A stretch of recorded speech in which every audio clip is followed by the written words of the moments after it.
السلام علیکم لیول 4.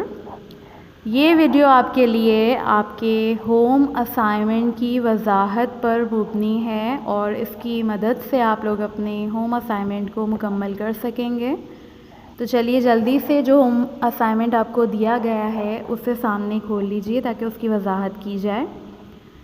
آپ کا سوال نمبر 1 ہے، لاہور شہر کا تعارف 40 سے 45 الفاظ میں تحریر کریں.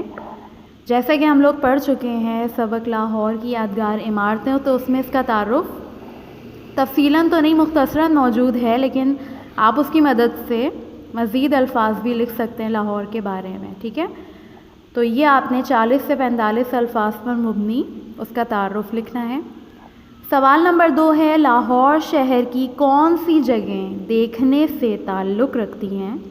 نیز اس جگہ کے بارے میں تفصیلی معلومات تحریر کریں. یعنی کہ بہت سی جگہیں تھیں جن کے بارے میں ہم نے پڑھا تھا اور کافی اچھی دلچسپ اس پہ معلومات بھی تھی سبق میں.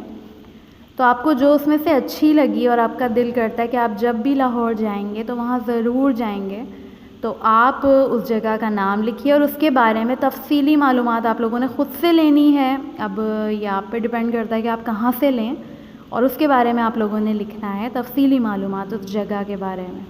ٹھیک ہے، اب آ جائیے سوال نمبر 3 پر. شیخ سعدی کا تعارف اور ان کی کوئی حکایت تحریر کریں، یا کمپیوٹر کے 4 فوائد اور 4 نقصانات تحریر کریں.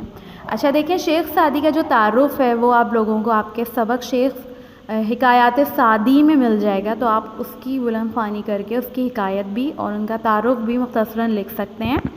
اس کے علاوہ کمپیوٹر کے 4 فائدے اور 4 نقصان کیا ہو سکتے ہیں آپ بہتر جانتے ہیں، کیونکہ اس کے بارے میں پہلے بھی بہت دفعہ ڈسکشن کی جا چکی ہے.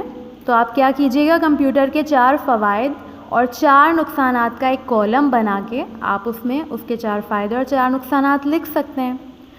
تو اس طریقے سے آپ لوگوں نے اپنا پورا ہوم اسائنمنٹ اپنی کاپی میں مکمل کرنا ہے.